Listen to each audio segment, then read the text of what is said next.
Thank you very much for the invitation. I'm here, as you said, to talk about a green vision for profitable farming. And before doing so, I would like to reflect on the title of my session, actually.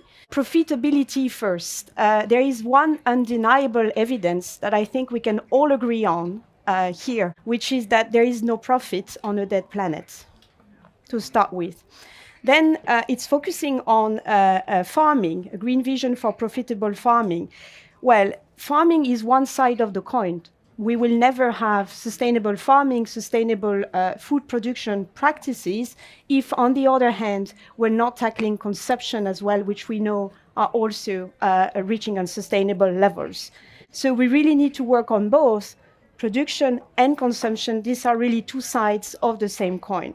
And it would also be deeply unfair for farmers to actually bear the responsibility of a needed transition of a whole system, and that would not work anyway. So now thinking of food system and looking at a few facts, because it's always important, even though these facts are not so cheerful, it's very important to look at the state of play and where we are. So again, this is backed by evidence, but today our food system is pushing us outside of our planetary boundaries. It is socially unfair, and it is not sound economically. Just a few facts here. Health to start with. European health is under threat, and this is largely due to what we eat. Poor nutrition is one of the leading causes of non-communicable diseases like diabetes, obesity, which account for 90% of all deaths. Now looking at the environmental side of the picture, our unsustainable food system is also pushing us outside of planetary boundaries. It is driving deforestation, as it was said before. It is polluting the air that we breathe. Just a few figures on air pollution, which remains today the largest environmental risk to our health, to the one of our children, causing diseases and shortening our lives. 300,000 premature deaths yearly in Europe. And ammonia, which is largely caused by farming by livestock, is partially leading to that. The water, it is also polluting the water that we drink, depleting our soils, which are essential for farming. 60 to 70% of our soils are in healthy states, according to the EU official figures.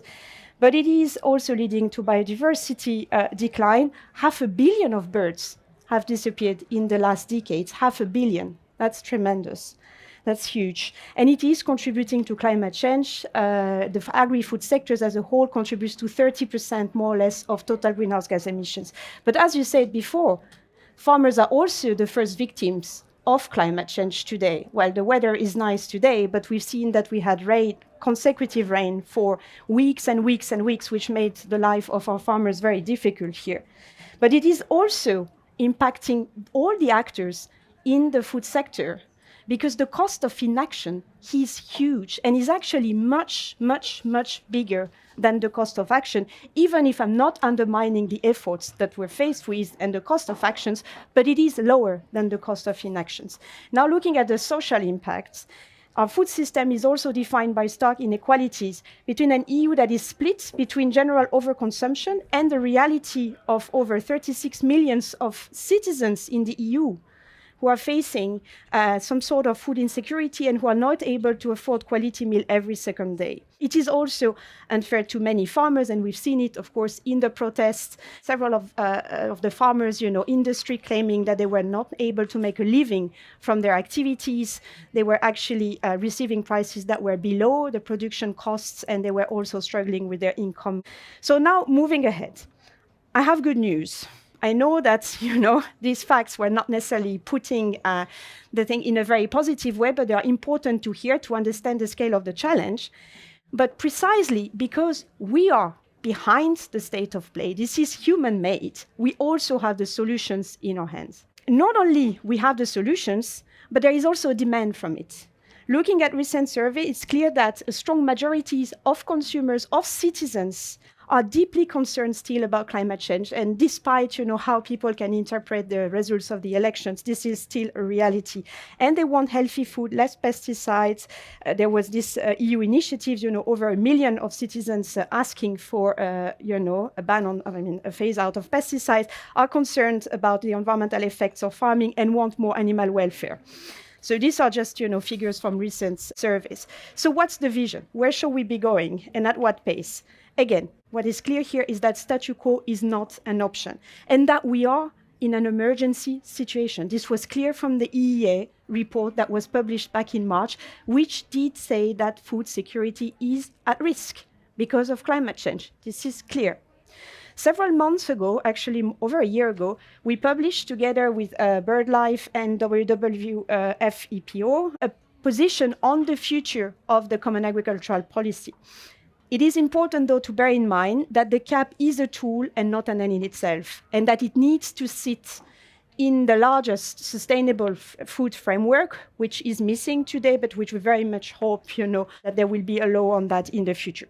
So now looking at our priorities for the future of the Common Agricultural Policy, or rather what we call in our proposal, a Common Agricultural Food and Land Stewardship Policies. 7 things. First, we need to invest fully in the transition.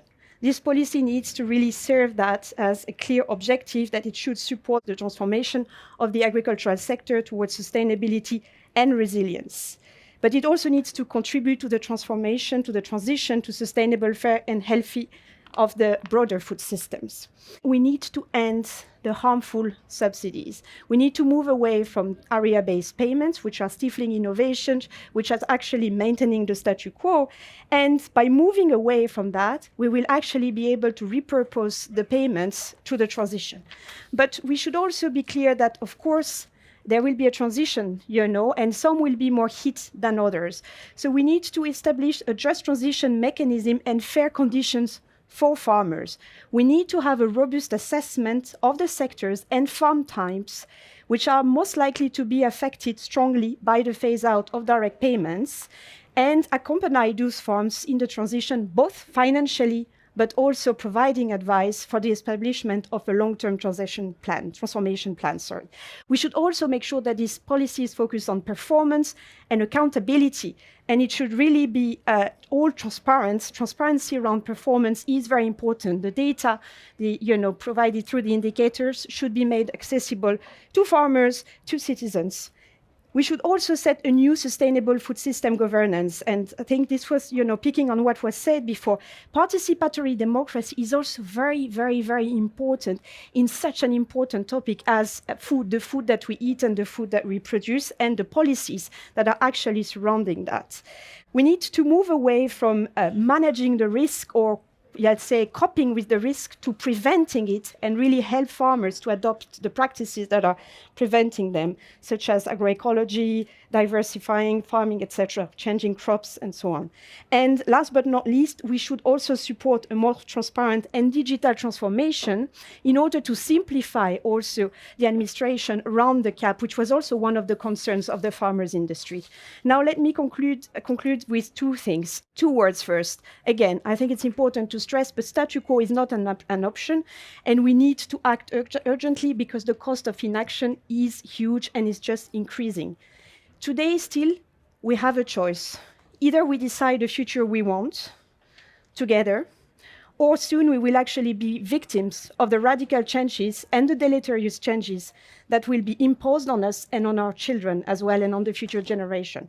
And as a mother myself, I can say that our children are actually watching us. Thank you.